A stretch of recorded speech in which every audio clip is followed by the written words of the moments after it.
तर शंकर सहज स्वरूप संहारा, लागे समाधी अखंड अपारा. रामचरितमानसमध्ये ते तुलसी रामायण सहज स्वरूपमध्ये आहे. ते सहज आहे, आडंबर नाही आहे, ड्रामा नहीं है, नाटक नहीं है, हमारा वैसा बात मत करो, इधर मत आओ, ये सहज है तो शिव.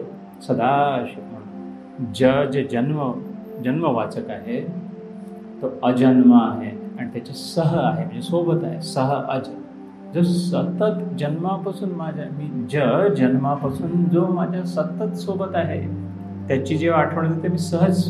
मग मला कोणाला इथे इम्प्रेस करायला बसायचं नाही, काही तुमच्याकडून हवा आहे म्हणून नको आहे, किंवा मी माझ्या आपल्या मस्तीमध्ये माझंच नाही, आपल्या सगळ्यांचं आहे. पण हे ज्याच्या लक्षात राहिलं त्याला प्राप्ती झाली, जे लक्षात नाही राहिलं तर अप्राप्त राहिलं. जसं मी ध्यानाच्या वेळेस म्हणत होतो, जो प्राप्त है वो पर्याप्त है.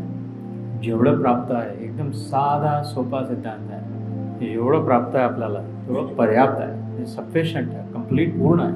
और जो अप्राप्त है वो सदा अपर्याप्त आहे. त्याला काही लिमिट नाही. अरे मला हेही पाहिजे होतं, असं पाहिजे होतं, तसं पाहिजे होतं, हे व्हायला हवं होतं, ते व्हायला होतं. त्याला काही एंडच नाही, अपर्याप्त आहे, लिमिटलेस आहे.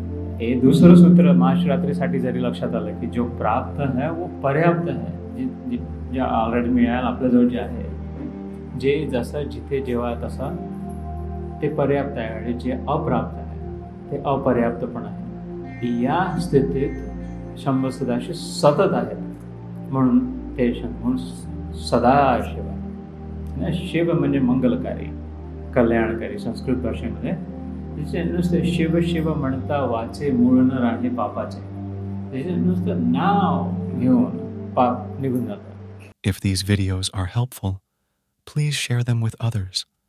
Like and subscribe to help spread the message of Krishna. Jai Shri Krishna.